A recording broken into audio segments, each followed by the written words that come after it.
यह प्रॉम्प्ट एक ऐसे भक्तिभाव से भरे वीडियो कथा या नैरेशन के लिए है जिसमें राधा कृष्ण के दिव्य प्रेम, उनकी लीलाओं, भक्ति के महत्व और जीवन में उनके संदेश को गहराई से प्रस्तुत किया जाए।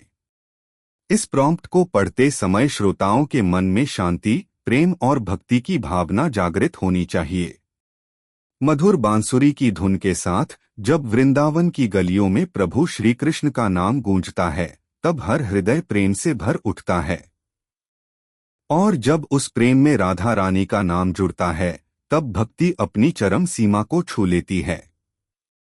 राधा कृष्ण का प्रेम कोई साधारण प्रेम नहीं, बल्कि आत्मा और परमात्मा का मिलन है।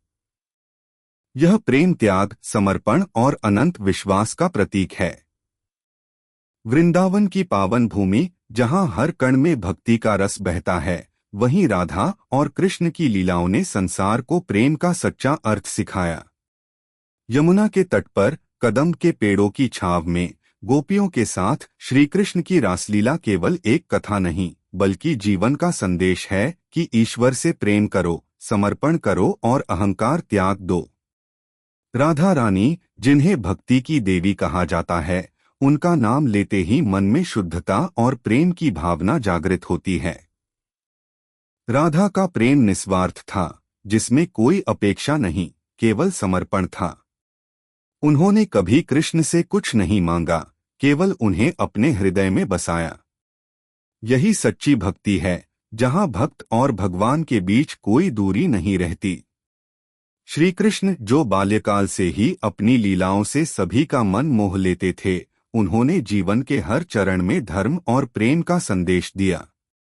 माखन चुराने वाले नटखट कान्हा से लेकर गीता का ज्ञान देने वाले योगेश्वर कृष्ण तक, उनका हर रूप हमें जीवन जीने की कला सिखाता है।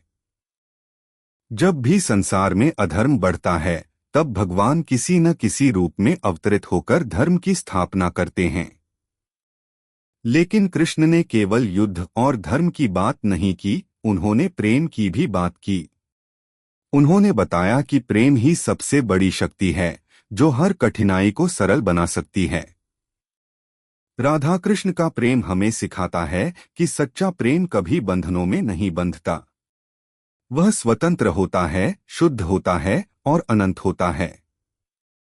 राधा और कृष्ण का मिलन भले ही भौतिक रूप से हमेशा साथ नहीं रहा, लेकिन ऐसी वीडियो को देखने के लिए लाइक एंड सब्सक्राइब करें प्लीज।